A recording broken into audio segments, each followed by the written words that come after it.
মুসা আলাইহিস সালাম আল্লাহকে একদিন প্রশ্ন করলেন, ওগো আল্লাহ, আমি এই পৃথিবীর সবচেয়ে পাপিষ্ঠ ব্যক্তিকে দেখতে চাই। তখন আল্লাহ মুসা আলাইহিস সালামকে বললেন, ওগো মুসা, তুমি সকালবেলা 3 রাস্তার মোড়ে যাবে, গিয়ে ওই পাপিষ্ঠ বান্দাকে দেখতে পারবে। তখন মুসা আলাইহিস সালাম সকালবেলা 3 রাস্তার মোড়ে গেলেন। দেখতে পারলেন একটা মহিলা তার কুলে একটা সন্তানকে নিয়ে আসছে।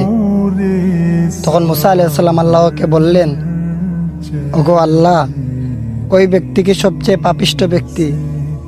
আল্লাহ বললেন, হ্যাঁ। মুসা আলাইহিস সালাম বললেন, আল্লাহ, এই পৃথিবীর মধ্যে সবচেয়ে উত্তম ব্যক্তিকে আমি দেখতে চাই। তখন মুসা আলাইহিস সালামকে আল্লাহ বললেন, তাহলে তুমি বিকালবেলা ওই 3 রাস্তার মোড়ে গিয়ে দেখবে। তখন মুসা আলাইহিস সালাম বিকালবেলা দেখতে পারলেন ওই মহিলাটাকে। তখন আল্লাহকে জিজ্ঞেস করলেন, ওগো আল্লাহ, যেই ব্যক্তি সকালবেলা সবচেয়ে পাপিষ্ঠ ব্যক্তি ছিল, সে কিভাবে সবচেয়ে উত্তম ব্যক্তি হলো?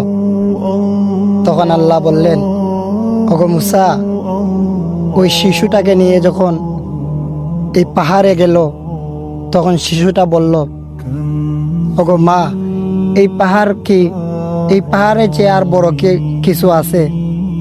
তখন মা বললেন, হ্যাঁ, এই পাহাড়ে যে বড় আসমান। তখন শিশুটা বলল, এই আসমানের বড় কি আর কিছু আছে? তখন মা বলল, হ্যাঁ, এই আসমানের বড় আমার গুনাহ। তখন আবার শিশু বলল, তোমার গুনার বড় কি আর কিছু আছে? তখন সেই শিশুকে ধরে মা কাঁদতে শুরু করলো আর বলল, হ্যাঁ, আমার গুনার চেয়ে বড় আমার রবের রহমত। এই কথা বলে মা কাঁদতে লাগলো। তখন মহান রব্বুল আলামিন বললেন, মুসা এমন ভাবে কাঁদতে শুরু করলো, আমি মহান রব্বুল আলামিন তাকে মাফ করে সবচেয়ে উত্তম ব্যক্তি হিসাবে দিলাম।